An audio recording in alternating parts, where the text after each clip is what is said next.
Yeah, yeah, yeah, yeah, yeah.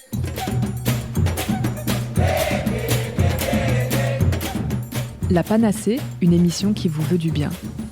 La Panacée, une émission contre tous les maux.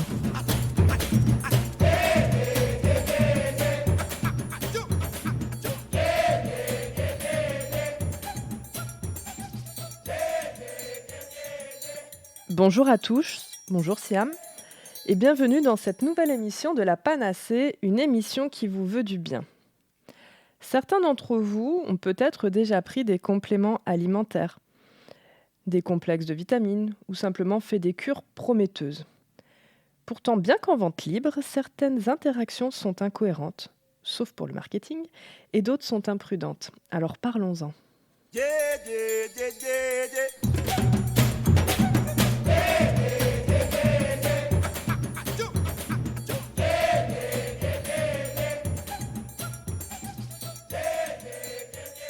Malika Cécile, peux-tu nous dire ce qu'est un complément alimentaire ? Alors, un complément alimentaire est défini comme une denrée alimentaire dont le but est de compléter un régime alimentaire normal et qui constitue une source concentrée de nutriments ou d'autres substances ayant un effet nutritionnel ou physiologique. Donc, ces produits, ces compléments alimentaires sont destinés à être pris par voie orale et sont conditionnés en dose sous forme de comprimés, de gélules, de petites pastilles ou d'ampoules.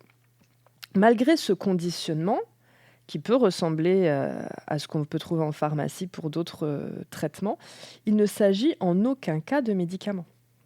Malika Cécile, pourquoi parles-tu d'incohérence pour certains compléments alimentaires ?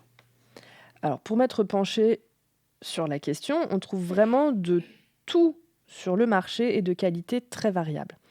Entre le complément qui contient des ingrédients intéressants, mais en quantité insuffisante pour avoir un effet réel, ou encore qui va contenir des choses très intéressantes, mais qui ne devraient pas être prises en même temps, c'est devenu une vraie jungle avec des enjeux financiers non négligeables, et c'est vraiment pas évident quand on en a besoin de trouver le bon complément alimentaire qui va permettre de donner un petit coup de pouce et monter des marches. Alors, pour déjà mieux comprendre, vous pouvez avoir à l'esprit que l'absorption de n'importe quel nutriment, sa captation tissulaire, son utilisation dans le corps, va nécessiter pratiquement toujours l'intervention d'autres nutriments clés. Donc, sur cette base, et hormis certaines exceptions, il semble logique d'écarter une supplémentation en un seul élément nutritif et de préférer plutôt des synergies de nutriments multiples. Donc ça, c'est la première chose. La démarche de prise de compléments alimentaires devrait toujours être associée à de judicieux conseils d'hygiène de vie. Parce que sinon, vous allez en fait un peu gaspiller votre argent. Vous pouvez avoir besoin d'un coup de pouce, mais ça rentre dans une démarche globale pour qu'il y ait vraiment un effet. En outre, il y a plusieurs facteurs endogènes et exogènes qui réagissent avec les nutriments. Endogènes, ça veut dire qu'ils vont venir de vous. Exogènes, ça veut dire qu'ils vont venir de l'extérieur. Certaines de ces réactions auront un effet positif en augmentant la biodisponibilité, l'efficacité biologique, l'utilisation réelle du nutriment, par exemple, par l'organisme. D'autres vont avoir un effet défavorable en créant une sorte de compétition entre les nutriments, en bloquant leur absorption ou bien en les détruisant. Quoi qu'il en soit, rappelez-vous qu'une déficience d'un nutriment ne se présente jamais seule. Malika Cécile, pourrais-tu nous donner quelques exemples ? Oui. Voici quelques rappels de micronutrition qui sont donnés dans un des articles d'Alternative Santé, donc que je reprends là et qui est vraiment chouette. Par exemple, pour le fer, donc il y a beaucoup de personnes, de femmes notamment, qui sont anémiées en fer parce qu'elles ont des règles hémorragiques, etc. Alors, l'absorption du fer, elle est sujette à rivalité, c'est-à-dire qu'il va rentrer en compétition avec d'autres éléments. En cas d'anémie, il est souvent recommandé d'éviter, par exemple, de boire du thé en même temps qu'une complémentation en fer, parce que ça va créer une compétition. Pourquoi ? C'est en partie à cause de la grande quantité de tanins qu'il y a dans le thé et qui va se libérer lors de son infusion et piéger le fer et le rendre indisponible. Le fer va circuler dans l'organisme sans pouvoir être utilisé. Donc souvent, on conseille de boire le thé à distance des repas pour éviter cette compétition. Les tanins du thé laissent aussi une sensation d'âpreté et de bouche sèche du fait qu'ils resserrent les tissus organiques. Dans une gélule, on aura beaucoup plus de mal à identifier la présence de thé. Et parfois, on peut faire des associations sans soupçonner que l'on consomme une plante ou un aliment qui va contenir des tanins. C'est pourtant le cas dans beaucoup de plantes utilisées en phytothérapie. Autre cas de compétition, les polyphénols. Ce sont des antioxydants bénéfiques à notre santé et pourtant, ils nuisent à l'assimilation du fer. On trouve des polyphénols dans beaucoup de compléments alimentaires. Le fer et le calcium sont également en concurrence au niveau de l'intestin grêle. Donc on trouvera des formulations de compléments alimentaires un peu maladroites ou contre-productives. Par exemple, il existe des complémentations en fer qui vont utiliser le lithotame comme base naturelle. Le lithotame est une très bonne source de calcium. Mais on voit bien que là, il va y avoir une compétition dans l'assimilation au niveau de l'intestin entre le fer et le calcium et que c'est un petit peu maladroit de les associer ensemble. On notera aussi qu'un excès de produits laitiers prédispose à un déséquilibre au niveau de l'intestin.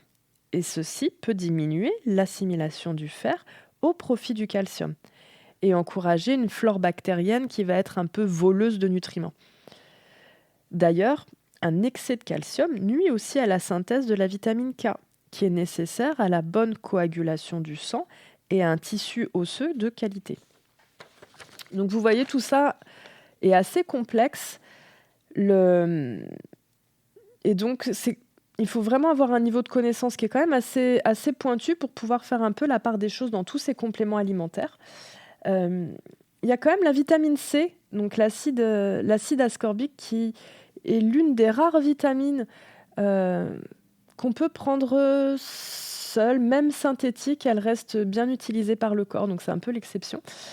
Et elle va être mieux absorbée en présence de bioflavonoïdes, qui sont des petits métabolites secondaires des végétaux, qui vont avoir des propriétés inflammatoires, antitumorales, qui vont être intéressantes.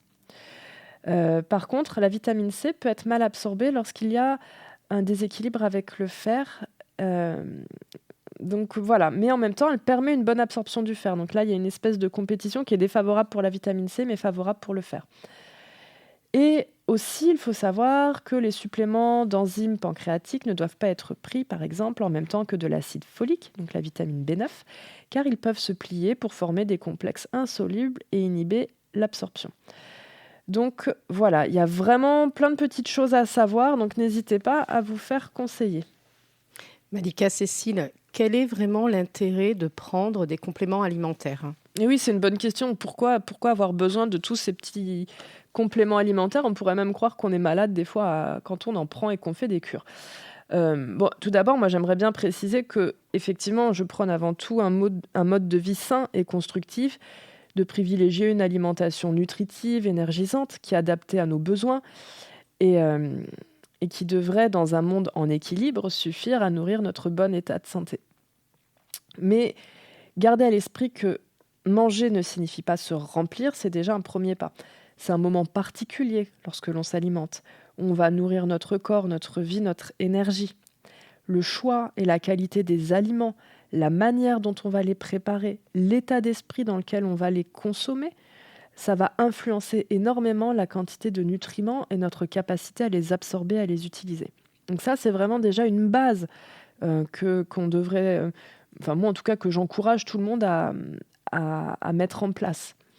Mais après, il faut être objectif dans la réalité quotidienne. Rares sont ceux qui se reposent plus l'hiver en se couchant avec le soleil, qui ne subissent pas un stress chronique important, qui n'ont pas de sursollicitation par les écrans, par le travail, par la famille, par les associations, par les copains, etc., etc. Donc en fait, ça demande un surcroît d'énergie, on est plus ou moins carencé en repos, etc. Donc il semblerait que certains nutriments soient moins présents aussi aujourd'hui dans les fruits et les légumes qu'on consomme qu'il y a une cinquantaine d'années. Si vous prenez une orange, elle serait moins nutritive aujourd'hui qu'il y a 50, 60 ans. Donc bref, tout ça mis bout à bout, on s'aperçoit que même lorsque l'on essaie d'avoir une hygiène de vie au top, régulièrement, on peut faire des petites carences et avoir le terrain qui se dégrade.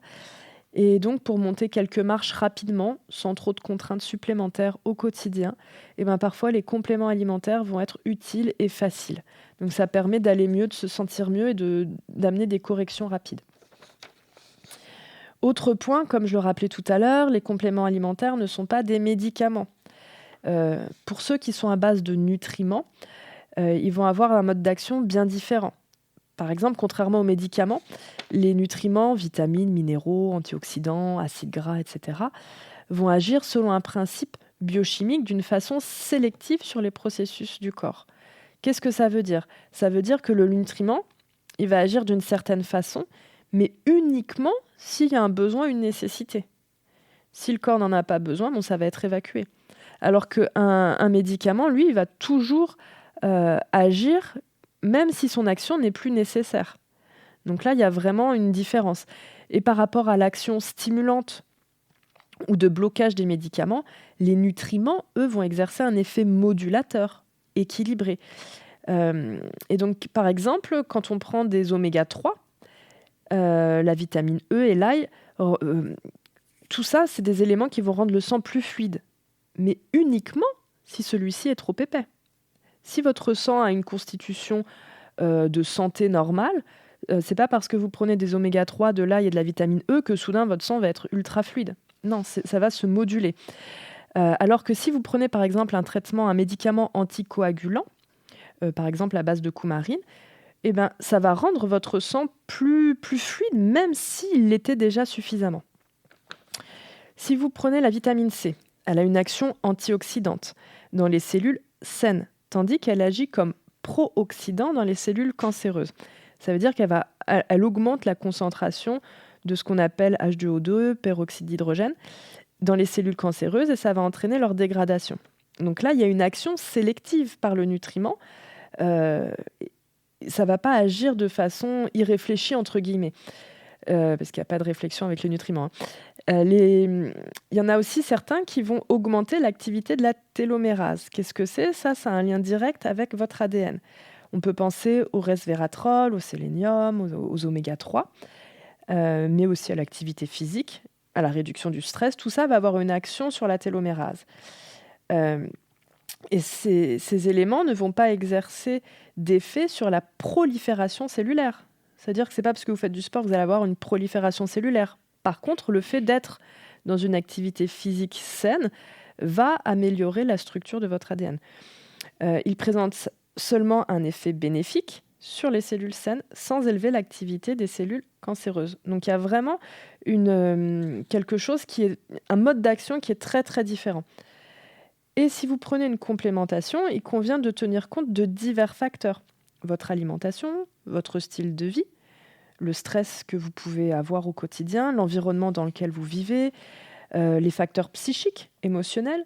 Si vous avez déjà une médication en cours, parce qu'il peut y avoir des interactions. Donc c'est vraiment, voilà, et c'est des choses qui se font de manière avisée. Et il ne faut pas négliger. Là, on parle de nutriments, mais il y a aussi les plantes qui peuvent avoir des principes actifs. Donc voilà, soyez toujours vigilants et la première action, c'est de ne pas nuire. Je vous propose une petite pause musicale, ma foi, pour faire du bien. Et je vous retrouve après ce classique de Jacques Higelin, Le berceau de la vie.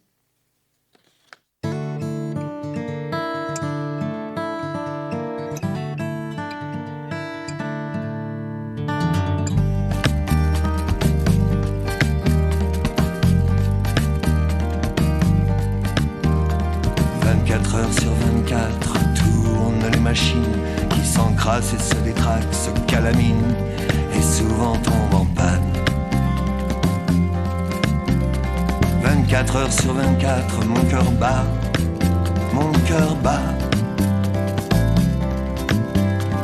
Et quand il tombera en panne, surtout ne t'inquiète pas,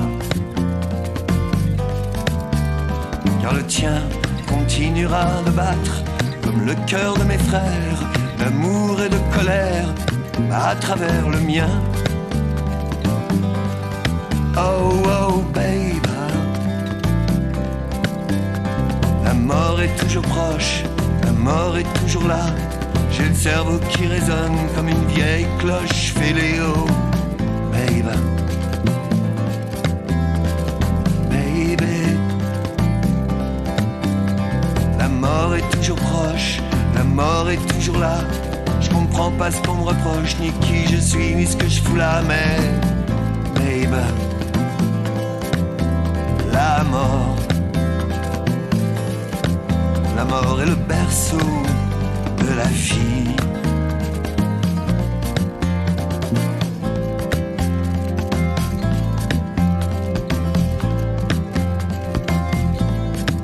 Laisse-moi te rouler une galoche à la santé de l'amour fou, pour compenser toutes ces taloches que la vie a filées à mon papa. Garde le feeling au bout des doigts, au bout des seins, au creux des hanches, et laisse-le monter sur mes planches. Surtout ne le retiens pas, loin des nostalgies résignées. Fais voir ta grâce et ta beauté, digne et jolie, digne et jolie. S'éclater sur le bois de mes planches, frapper du pied, claquer des doigts, chanter la folie, la jouissance, l'amour de la vie, digne et jolie, jusqu'à ce que mon cœur flambe.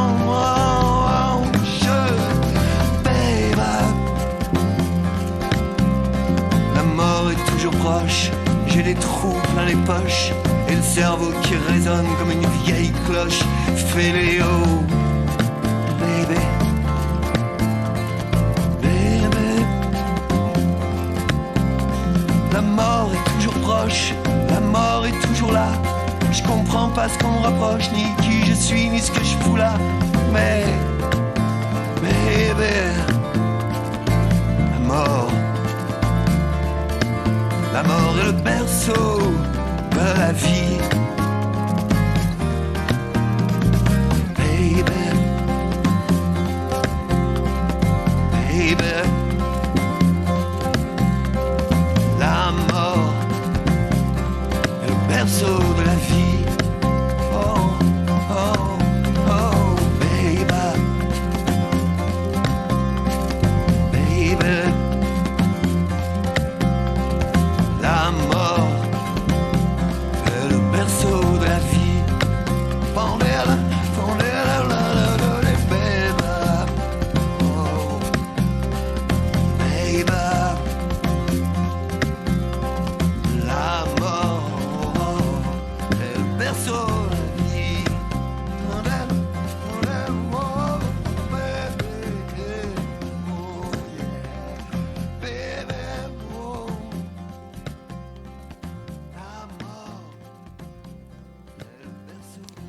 Bonjour à tous ceux qui nous rejoignent dans l'émission de la Panacée, une émission qui vous veut du bien. Aujourd'hui, avec Siam, nous parlons micronutrition et compléments alimentaires.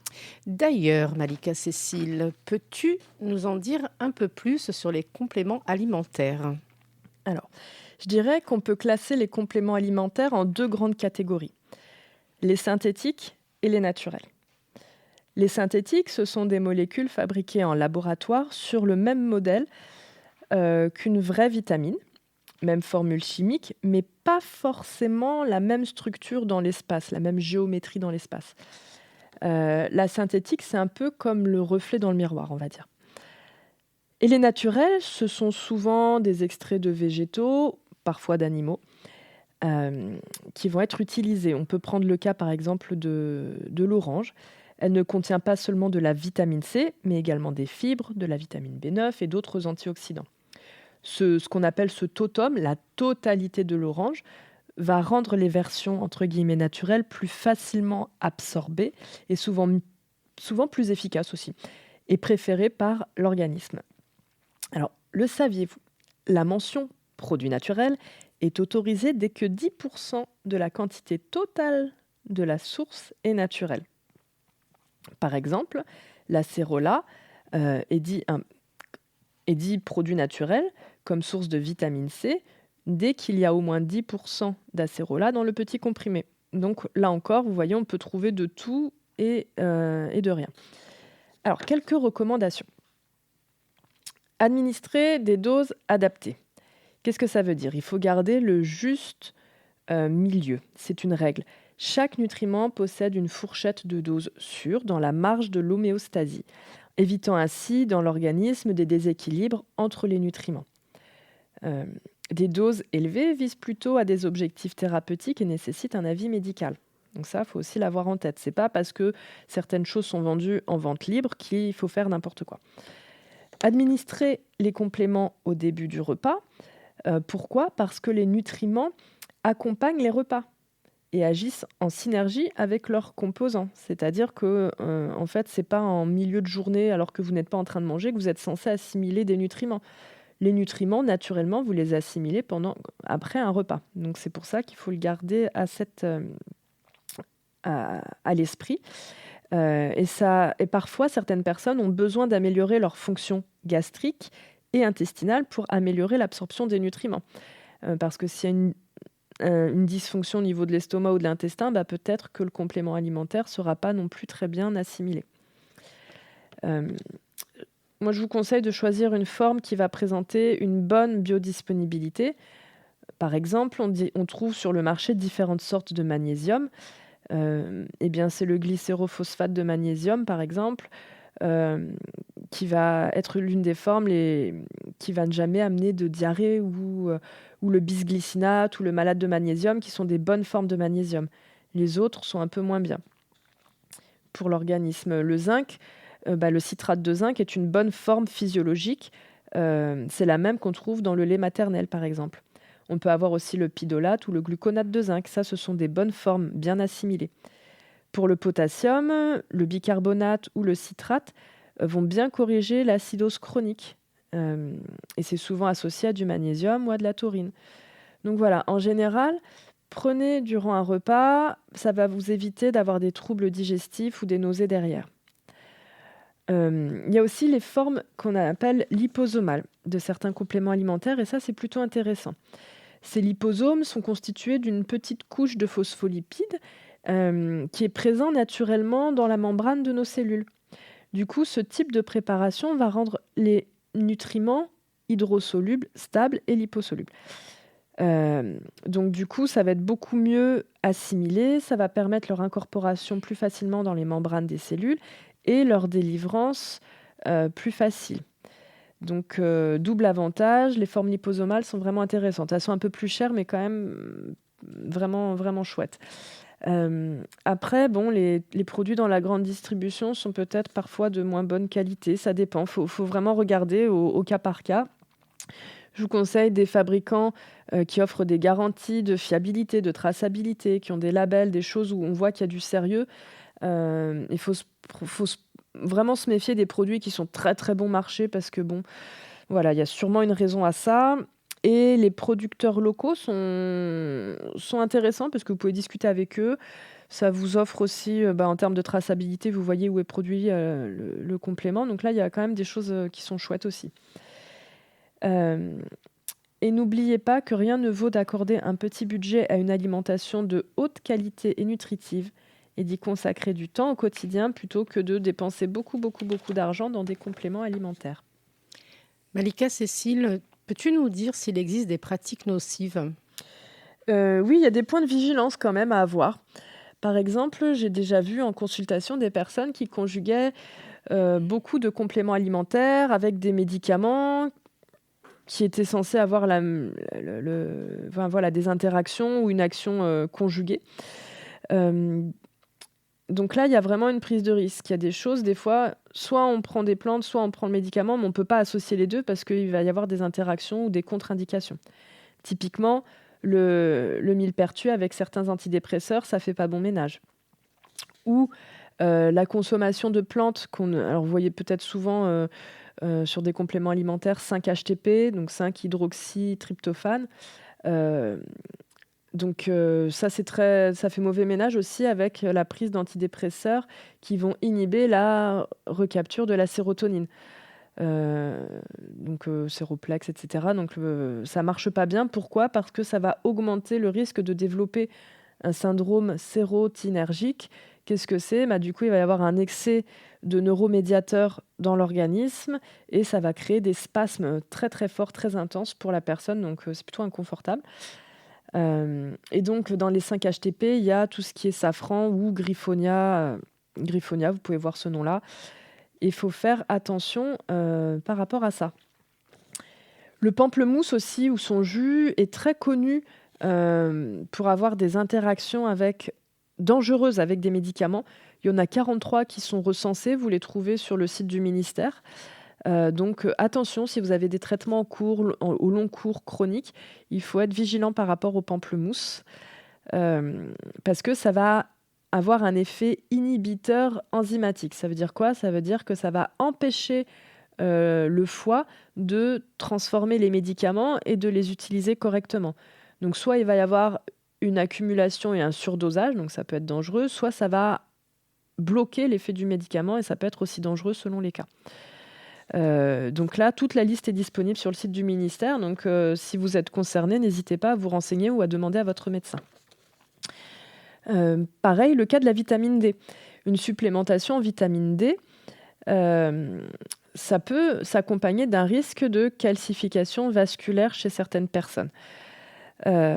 Donc, dans ce cas de figure, on va plutôt s'assurer que la vitamine D est prise en même temps que de la vitamine K2. Ça évitera ce phénomène-là.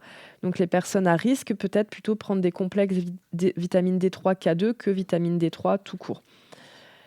Il y a aussi ce qu'on appelle les risques d'hypervitaminose. Il y a des personnes qui consomment plusieurs sortes de compléments alimentaires tous les jours, de différentes marques, et en fait, il va y avoir des doublons. Ils vont prendre plusieurs fois de la vitamine B9 dans tel complément, plus tel complément, etc. Donc ils vont être en hypervitaminose. Donc ça, c'est pas bon non plus parce que ça peut créer des excès en fait et le corps doit les éliminer. Est-ce qu'il sera capable de bien les éliminer ? C'est pas forcément sûr. Donc certains nutriments sont éliminés dans les selles et il n'y a pas d'effet dommageable. Parfois, c'est pas le cas, donc il faut faire attention. Voilà, vous l'aurez compris, c'est quand même un sujet complexe.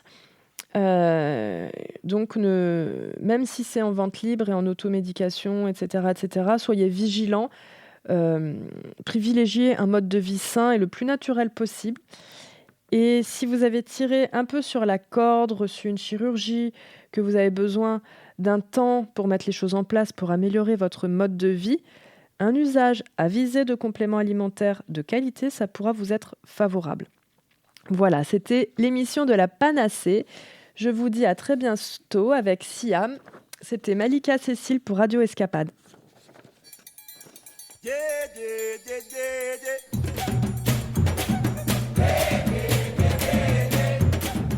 La Panacée, une émission qui vous veut du bien. La Panacée, une émission contre tous les maux.